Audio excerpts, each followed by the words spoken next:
और आज़ादी के 75 साल पूरे होने पर प्रधानमंत्री नरेंद्र मोदी के आह्वान पर देश भर में आज़ादी का अमृत महोत्सव मनाया जा रहा है। और इसी दौरान भारतीय जनता पार्टी के द्वारा भी इस अमृत महोत्सव के तहत तमाम कार्यक्रमों के आयोजन किए गए। बड़ी संख्या में आपको बता दें कि इसी कड़ी में स्वतंत्रता दिवस से पहले हर घर तिरंगा लगाने का कार्यक्रम किया जाएगा, जिसको लेकर पार्टी की ओर से रूपरेखा भी तैयार कर ली गई है। और इसी के संबंध में भारतीय जनता पार्टी के प्रदेश उपाध्यक्ष अनिल गोयल ने जानकारी दी है कि आगामी 9 अगस्त से 15 अगस्त तक प्रदेश के सभी घरों में भारतीय जनता पार्टी के कार्यकर्ता घर घर जाकर तिरंगा लगाने का काम करेंगे, जिसको लेकर भारतीय जनता पार्टी ने प्रदेश भर में 25 लाख परिवारों के घरों में तिरंगे लगाने का लक्ष्य किया है। इसी के साथ ही विधानसभा में 60,000 तिरंगे लगाने का भी लक्ष्य निर्धारित किया है, जिसे सफल बनाने के लिए प्रदेश स्तर, जिला स्तर, बूथ स्तर, मंडल स्तर पर कार्यकर्ताओं की जिम्मेदारी भी तय कर दी गई है। आज़ादी के 75 वर्ष 75 साल हमने पूरे किए और एक अमृत महोत्सव के रूप में हम पूरा साल इसे मनाने वाले हैं। और इस अभियान में हमने ये लिया है कि 9 अगस्त से लेकर और 15 अगस्त तक पूरे उत्तराखंड में हर घर में तिरंगा और टारगेट 25 लाख घरों का, हर विधानसभा में 60,000 तिरंगा हम लगाने वाले हैं घरों पर। और प्रत्येक घर पर हमारी टीम प्रदेश से लेकर, जिलों से लेकर, मंडलों से, शक्ति केंद्रों पे, बूथों पर उसकी बना दी गई हैं। और उत्तराखंड में कुछ समय पहले शिक्षा विभाग ने एक बहुत बड़ा फैसला लिया था, जिसमें विज्ञान की पढ़ाई सरकारी स्कूलों में अंग्रेजी में कराई जानी थी। वहीं अब जाकर शिक्षा विभाग ने इसमें यू टर्न ले लिया है और सरकारी स्कूल में विज्ञान की पढ़ाई को अंग्रेजी में ही कराए जाने की बाध्यता को खत्म कर दिया है। बता दें कि पहले विज्ञान की पढ़ाई अंग्रेजी में ही कराने का फैसला शिक्षा विभाग ने लिया था। वहीं अब शिक्षक छात्रों की सुविधा और उनकी मांग के मुताबिक विज्ञान विषय हिंदी या फिर अंग्रेजी किसी भी भाषा में पढ़ सकते हैं, जिसे लेकर महानिदेशक शिक्षा बंशीधर तिवारी ने सभी सीओ को नई व्यवस्था लागू करने के आदेश दे दिए हैं।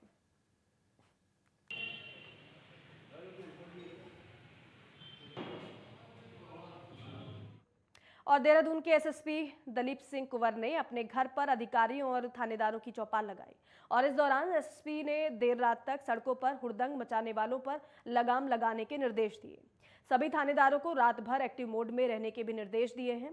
एसएसपी देहरादून देर रात तक खुलने वाली दुकानों को समय से बंद करने को भी उन्होंने कहा है। कप्तान के इस मूवमेंट से शहर भर के चौक चौराहों पर पुलिस काफी मुस्तैद नजर आई, जिसके चलते पुलिस ने कई शरारती तत्वों पर और साथ ही साथ कई शरारती तत्वों को गिरफ्तार भी किया।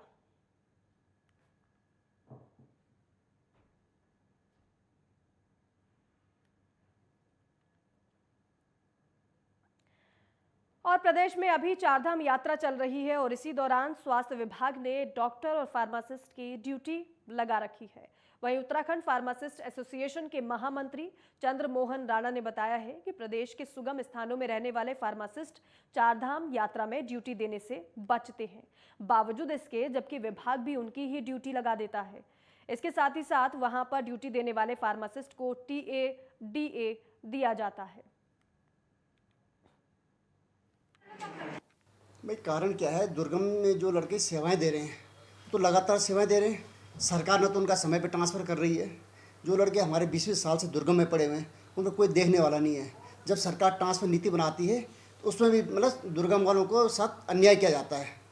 चाहते हैं कि समय पर उनका ट्रांसफ़र समयानुसार हो, जैसे अभी ट्रांसफ़र एक्ट वाला लागू हो जाए, ट्रांसफ़र में पारदर्शिता हो। रही बात चारधाम ड्यूटी की, तो सुगम वाले हर बार चारधाम ड्यूटी जाते हैं, दुर्गम वाले हर बार चारधाम ड्यूटी जाते हैं। चारधाम ड्यूटी से हमें सुगम वाले बचते हैं। सरकार को चाहिए कि जो दुर्गम से सेवाएं कर रहे हैं, जो लड़के चारधाम ड्यूटी जा रहे हैं, उनका या तो दुर्गम सेवा में नौकरी काउंट की जाए या उन्हें पदोन्नति में या कुछ बेनिफिट मिले। और देहरादून में UKSSSC पेपर लीक मामले में पुलिस ने 2 आरोपियों को गिरफ्तार किया है।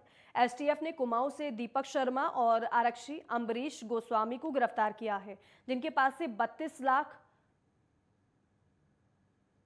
से ज्यादा का कैश बरामद हुआ है। हालांकि इस पूरे मामले में अब तक 1 दर्जन लोग गिरफ्तार हो चुके हैं, जिसने करीब 1 करोड़ 20 लाख रुपए बरामद किए हैं। फिलहाल पुलिस इस मामले की जांच पड़ताल में जुटी हुई है।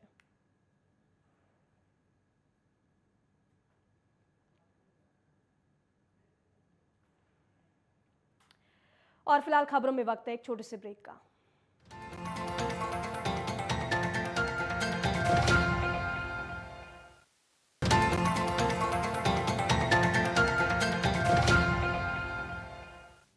चलिए खबरों में आगे बढ़ेंगे। त्यूनी अटाल मोटर मार्ग के पास सेब से लदा पिकअप वाहन खाई में गिर गया। पिकअप 200 मीटर नीचे खाई में गिरा, जिसमें चालक समेत 2 लोगों की मौत हो गई है। मामले की सूचना पर पहुंची पुलिस ने शवों को खाई से बाहर निकालकर पोस्टमार्टम के लिए भेज दिया है। बता दें कि ये वाहन रोहडू देहरादून की ओर से आ रहा था और अनियंत्रित होकर खाई में गिर गया। 2 लोगों की इस हादसे में जान गई है।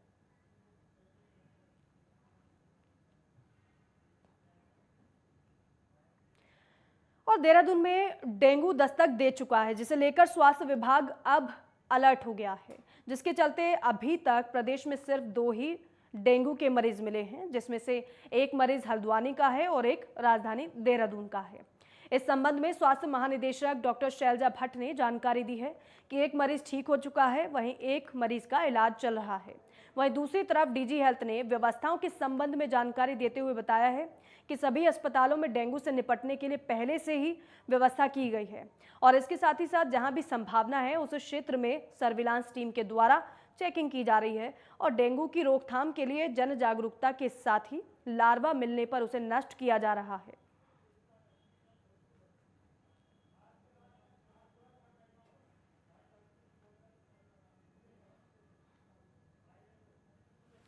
डेंगू को लेकर हमारे यहाँ पूरी तैयारियां हैं। अभी तक केवल 2 केसेस मिले हैं, 2 की घर पर ही ठीक, एक तो घर पर ही ठीक हो गए हैं और एक अभी घर पर ही है और वो उनका स्वास्थ्य लाभ हो रहा है। उस परिप्रेक्ष्य में जहाँ पर उनका घर है उसके आसपास छिड़काव का कार्यक्रम हो चुका है और समय समय पर सीएमओ को हम लोग बैठक करते हैं, वीडियो कॉन्फ्रेंसिंग करते हैं, समस्त दिशा निर्देश उन तक पहुँचा दिए जाते हैं। और वहीं पिथौरागढ़ जिले की धारचूला तहसील के सोबला में बादल फटने की घटना सामने आई है, जिससे घाटी का पुल बह गया है और साथ ही साथ धौली गंगा नदी के एक हिस्से पर मलबा जमा हो गया है। जिलाधिकारी डॉक्टर आशीष कुमार चौहान घटनास्थल का उन्होंने निरीक्षण किया। थल मुंसियारी मार्ग पर हरड़िया के पास पहाड़ का एक हिस्सा टूटकर सड़क पर आ गया, जिससे रोड बंद हो गई और बताया जा रहा है कि रोड पर मलबा आने के बाद प्रशासन उसको हटाने में जुटा है, लेकिन मलबा हटते ही पूरा पहाड़ टूटकर सड़क पर आ गिरा, जिसके चलते थल मुंसियारी मार्ग फिर से बंद हो गया है। गनीमत रहे कि पहाड़ टूटने के दौरान सड़क पर कोई वाहन नहीं था, नहीं तो कोई बड़ा हादसा हो सकता था। घटना के दौरान कुछ लोग पैदल जा रहे थे, जिन्होंने भागकर अपनी जान बचाई। गौरतलब है कि पिथौरागढ़ जनपद में पिछले 2 दिनों से काफी बारिश हो रही है। बारिश के चलते जनजीवन अस्त व्यस्त है।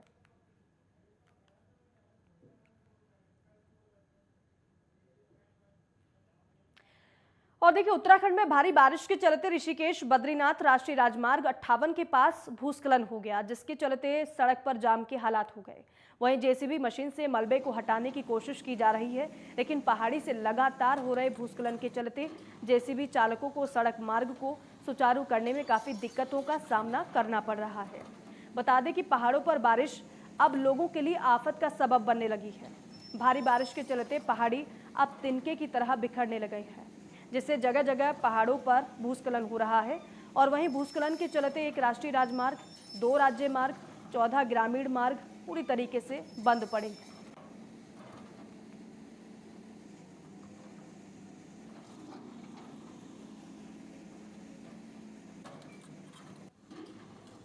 तो तस्वीर आप देख रहे हैं, जेसीबी की मदद से जो मलबा सड़कों पर गिरा है उसे हटाने का काम किया जा रहा है।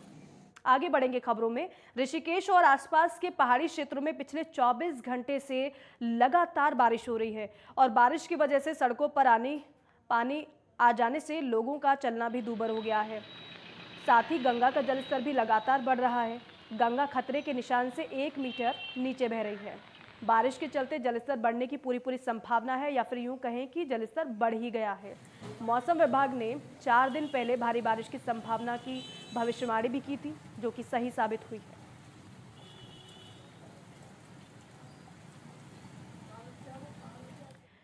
और देखिए, देहरादून में एक बार फिर से कोरोना के आंकड़ों में बढ़ोतरी देखने को मिल रही है, जिससे लेकर प्रशासन भी अब हरकत में नजर आ रहा है और इसी के चलते स्वास्थ्य विभाग अपनी तैयारियों को पुख्ता कर रहा है।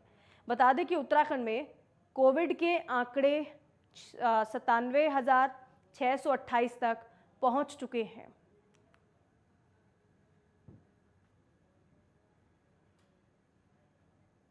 हाँ देखिए, बिल्कुल एक अलार्मिंग सिचुएशन जा सकती है, क्योंकि अगर बहुत ज़्यादा केसेज बढ़े तो फिर जो रिस्क फैक्टर पर पेशेंट्स हैं, लाइक बड़ी उम्र, डायबिटिक होना, रीनल फेलियर या कोई भी और कोमॉर्बिड कंडीशन है, तो उनमें ये गंभीर रूप धारण कर सकता है। तो ऐसे में मेरी सभी लोगों से अपील है कि सोशल डिस्टेंसिंग का पालन करें, मास्क का यूज करें और बूस्टर डोज वैक्सीनेशन की ज़रूर लें, क्योंकि ये तीनों इस तरह के एक स्टेप्स हैं जो कोई भी फॉलो कर सकता है और हम लोग कोविड की एक भयावह स्थिति से बच सकते हैं। और ऋषिकेश के मधुबन आश्रम में आज कृष्ण जन्माष्टमी उत्सव का शुभारंभ किया गया है। श्री कृष्ण जन्माष्टमी उत्सव 18 तारीख को ऋषिकेश मधुबन आश्रम में बड़ी धूमधाम से मनाया जाएगा। इस उत्सव में कई तरह की प्रतियोगिता का आयोजन भी किया जाता है, जिसमें 500 से लेकर 600 बच्चे तक प्रतिभाग करते हैं। इतनी भारी संख्या में छात्र छात्राओं के प्रतिभाग किए जाने पर इस बार मधुबन आश्रम की तरफ से ऑडिशन कार्यक्रम का भी आयोजन मधुबन आश्रम में किया जा रहा है।